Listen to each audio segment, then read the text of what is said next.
If anybody has done any of these 6 things or have it on their body, it means that they are from a poor family background. Bunion. This thing is called bunion. Look at it. When the toe, the big toe is bent at this angle, 45-degree angle, it means that the person is from a poor family background. You know why? This thing is usually caused by wearing small shoes. Small shoes.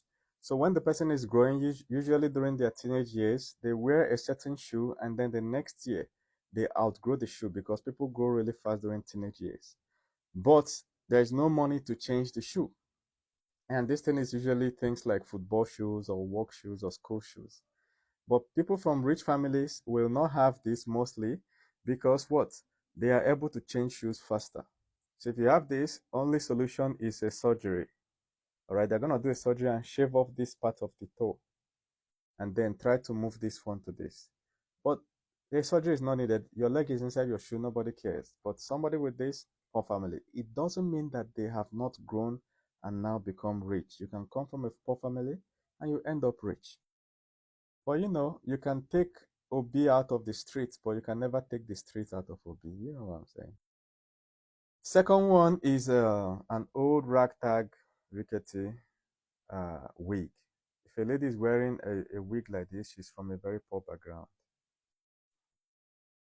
I'm sorry, ladies and gentlemen, but that is what it is. People from rich homes usually have a lot of hair, a shelf full of 5, 6, or even more. Some people are obsessed with hairs, they will have hundreds of it. But you never see anybody from a rich home wearing this kind of. Next, a lazy eye. The reason this lazy eye is sign of a poor home is because there are now surgeries to fix it. So if you're watching this, even in Nigeria, if you are in Nigeria and most countries in Africa, you can actually book a surgery and then a surgeon will actually correct this eye. It's fixable, and the surgery is less than 30 minutes to 1 hour. They will fix it, and within a week or two, your eye will heal and everything will focus. But if you have this, it means you don't have money to fix it, or you grew up and got rich and don't care. Many people that have it as adults don't really care. Do you understand? But it also always points to the background the person is coming from. Loud voice. Always talking in loud voice. Some people cannot have a whisper with you. Any small thing, da, da, da, da, da, da, da, da, da, da, da, da. Nah, it's because of the environment they grew up in, right? They have to be shouted to be heard. So usually very toxic environment, and those such environments are usually poor environments. Rich people don't like noise. Have you ever gone to a street of rich people? Did you hear noise? The only thing you can hear is breeze. Rich people don't hear noise at all. In fact, some people that have Ferraris and Lambos around rich neighborhood, they have to push it out of the garage so that they don't start it and it will not make noise and wake the whole neighborhood. But any poor environment, noise everywhere. If they don't know what to do, they will start fighting. They will start fight. So because of that, people from such an area, they tend to talk in louder voices. All right? And then they tend to overtalk people. The next one that is related to loud voice is sharing too much information. Anybody that runs their mouth during discussion, they came from poor environments where they did not learn the caution in talking. All right? So they can't, because of poor environment, there's nothing to lose, so they can talk anyhow. So imagine growing up not having anything to lose by talking. So you just run your mouth anyhow. Blah, blah, blah, blah. When you now meet this person as an adult, no matter how much education they get, still the way the person talks will still expose that this person is from. You understand? So if you are from a poor environment or among rich people, then to keep the short. Talk only when they talk and don't give out too much information. Rich people have a lot to lose by just talking anyhow. Even when you are alone with them in a room, they don't know whether you are recording. They don't. You can ask them a question and they will laugh.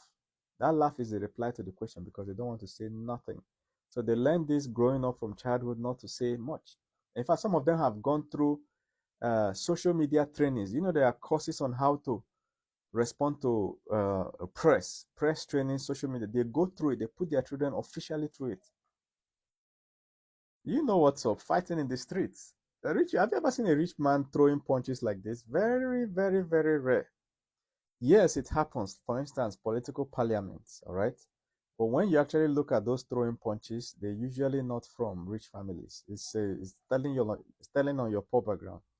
Being from poor background doesn't mean you will not get rich. So, but when you get rich, the street will not leave you. Fighting, throwing punches is a sign of powerlessness. All right, it means you don't have the power to resolve the situation, so you resort to physical violence.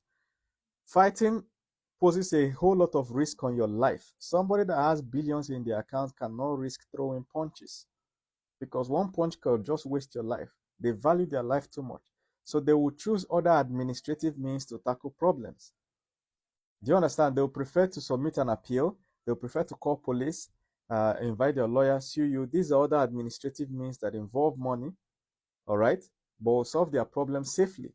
But a poor person does not care about their life. You understand? Before you say one, they have said 10 and they have thrown punches, they have broken their head, then they are now targeting you. Anybody you see that is looking for who to shoot or stab or is from a poor home. It's poverty that is worrying you. It's poverty. The poverty has turned you to a demon. Rich person care about their life. They will not put their life on the line trying to take out yours. Being desperate to be in a relationship. Rich people, do you know how they date or marry? Do you know how they marry? The father will talk to the father of the other rich family, and then their daughter and their son will marry. They are marrying to build to further the family empire. Most of these politicians can never jail their political opponents because their daughters and their sons are married. Do you understand? But poor people, you have to hit the streets, date 200 people before. You understand? Finally, when you see the one, you are so desperate, she's trying to leave you, you are there, or life dead over everything, you are rolling over and everything, you want to drink sniper. Have you ever seen a rich person crying that they want to drink sniper because their love of their life left them? You understand? Being so desperate to be in love is a sign of coming from a poor home where affection is missing. Do you understand? There is a very gigantic hole, and you see that somebody is going to fill it, and then you become desperate. Anytime somebody is desperate to date, desperate, they are coming from a very poor and wretched home. I'm not saying that rich people don't love. Love is different from being desperate to be in a relationship. Dating is different from being desperate. Do you understand? Trying to do anything, trying to go and fight somebody because of somebody. You know, imagine two men fighting each other because of a woman. That's poverty level 101. Or two ladies throwing punches, poverty. Many people may not know it, but cheating is usually a sign of coming from poor home. All right, especially when women cheat because of the issue of hypergamy. Men may cheat even more, but for a different reason. All right, but when women cheat, most times it's a sign of coming from poor home, by hypergamy, trying to climb up the ladder. All right, most times, not all the time, right? So they feel that their boss has more money than their husband. They want to cheat with the boss. Maybe they want to increase their salary. They have to sleep with this guy, sleep with that guy. Sometimes some kind of cheating shows that this lady is from a very poor home. She doesn't respect her body, and money is so important to her that she's willing to do anything. Unfortunately, men are not able to sleep to get money, sleep with somebody to get money. That's why I say that men's own might be different. So if you're ever hanging out with a lady and in the middle of the hangout, she's eyeing another guy. I don't know if you've ever experienced that. She's winking another guy. Trying to get the attention of another guy, dressing in a certain way, dancing, doing some poor family. Being attracted to a lot of, not attracted, but what do I use? Yeah, something like being overwhelmed, right? By the entrapped, okay? Being overwhelmed by wealth and riches in terms of, imagine that you're having a serious discussion with somebody and the Lamborghini pulls up and her mind is off. Okay, it happens to men too, minds it up. Do you understand? Problem. Or being in a house that you feel is nice and all of a sudden you stick out your camera, you want to take pictures within the house. You are from a poor family organ. Nothing is wrong with taking pictures, but that urge that is making you, man, let me take picture here, let me pose here. You see it a lot with people taking pictures in hotel because the hotel room looks nice. They want to snap. If you have not been following me, follow me. Okay, click the plus sign and share this video so that you see my next video.